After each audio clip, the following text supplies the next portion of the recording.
Hey everybody, interesting problem. Haven't posted in a while, but ran into an interesting problem with my Jeep.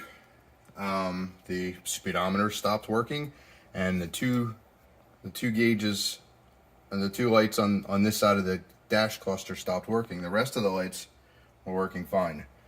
So I thought maybe the speedometer was related to the speedometer sending unit, so I replaced that instead of testing it properly like I should have.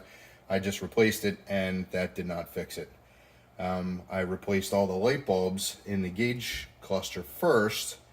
That also did not fix it. So ultimately, what I believe the issue is,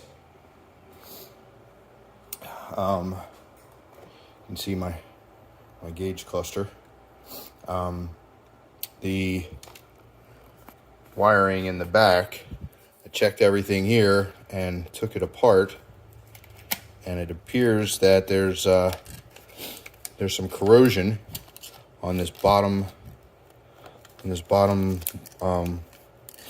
wire. Get it apart here. It's hard to do with one hand. I can show you.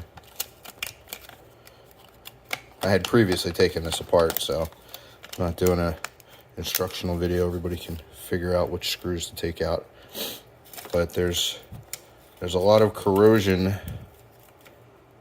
You can see it on this bottom, right where this wire bends. You know, I tried to clean it up a little bit, but ultimately I believe this is the issue.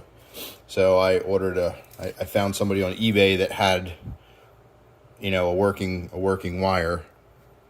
So I'm going to replace this, and hopefully this will fix my gauge cluster issue. It's either that, or I was going to order a whole new gauge cluster, which was, I think on eBay I found them for $200, or you can order a digital gauge cluster for, I think it was $490, close to $500. I didn't want to spend that kind of money on it. I just wanted to get it working again. So anyway,